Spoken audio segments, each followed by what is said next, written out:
Channel सागर भक्तिमाला में आपका स्वागत है। जय श्री कृष्ण।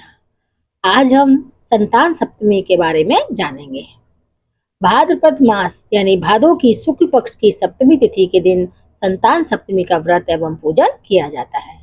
इसे मुक्ताभरण व्रत और ललिता सप्तमी व्रत के नाम से भी जाना जाता है। इस दिन का व्रत महिलाएं अपनी संतान के लिए करती हैं।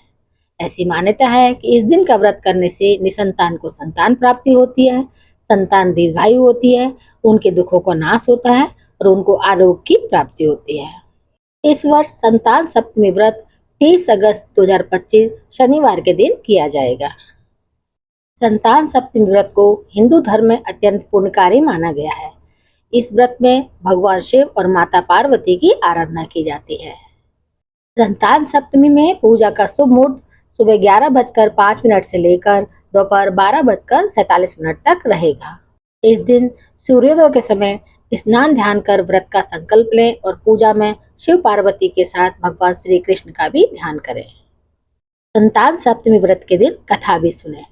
संतान सप्तमी व्रत की कथा। पौराणिक कथा के अनुसार प्राचीन काल में नहुस अयोध्यापुरी का प्रतापी राजा था। उसकी पत्नी का नाम चंद्रमुखी था। उसके राज्य में ही विष्णुदत्त नामक एक ब्राह्मण रहता था, जिसकी पत्नी का नाम रूपवती था। रानी चंद्रमुखी और रूपवती में परस्पर घनिष्ठ प्रेम था। एक दिन वे दोनों सरयू में स्नान करने गई, जहाँ अन्य स्त्रियां भी स्नान कर रही थीं। उन स्त्रियों ने वहीं पार्वती शिव की प्रतिमा बनाकर विधि पूर्वक उनका पूजन किया। तब रानी चंद्रमुखी और रूपवती द्वारा उन स्त्रियों से पूजन का नाम तथा विधि के बारे में पूछने पर एक स्त्री ने बताते हुए कहा कि यह संतान देने वाला व्रत है। इस व्रत के बारे में सुनकर रानी चंद्रमुखी और रूपवती ने भी इस व्रत को जीवन पर्यंत करने का संकल्प किया और शिव जी के नाम का डोरा बांध लिया। लेकिन घर पहुंचने पर वे अपने संकल्प को भूल गई, जिसके कारण मृत्यु के पश्चात रानी वानरी और ब्राह्मणी मुर्गी की योनि में पैदा हुई।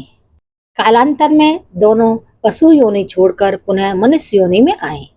चंद्रमुखी मथुरा के राजा पृथ्वीनाथ की रानी बनी और रूपवती ने फिर एक ब्राह्मण के घर जन्म लिया। इस जन्म में ईश्वरी नाम से रानी और भूषणा नाम से ब्रह्मणी जानी गई। राजपुरोहित अग्निमुखी के साथ भूषणा का विवाह हुआ। उन दोनों में इस जन्म में भी बड़ा प्रेम हो गया था। पूर्व जन्म में व्रत भूलने के कारण इस जन्म में भी रानी की कोई संतान नहीं हुई, जबकि व्रत को भूषणा ने अब तक भी याद रखा था, जिसके कारण उसने सुंदर और स्वस्थ 8 पुत्रों को जन्म दिया। संतान नहीं होने से दुखी रानी ईश्वरी से एक दिन भूषणा मिलने आई। इस पर रानी के मन में भूषणा को लेकर ईर्ष्या पैदा हो गई और उसने उसके बच्चों को मारने का प्रयास किया, परंतु वह बालकों का बाल विवाह न कर सकी। इस पर उसने भूषणा को बुलाकर सारी बात बताई, फिर क्षमा याचना करके उससे पूछा, आखिर तुम्हारे बच्चे मरे क्यों नहीं।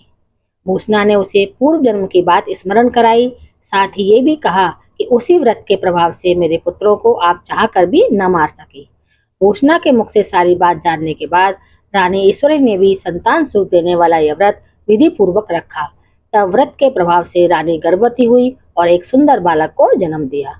उसी समय से यह व्रत पुत्र प्राप्ति के साथ ही संतान की रक्षा के लिए प्रचलित हो गया। तो ये है संतान सप्तमी व्रत के बारे में जानकारी। ऐसी ही और जानकारी के लिए मेरे चैनल को सब्सक्राइब करें। अगर जानकारी पसंद आई हो तो कोई अच्छा सा कमेंट भी लिखें। आपका कमेंट मुझे और अच्छा काम करने की प्रेरणा देता है। मेरे चैनल को लाइक और शेयर भी करें। धन्यवाद।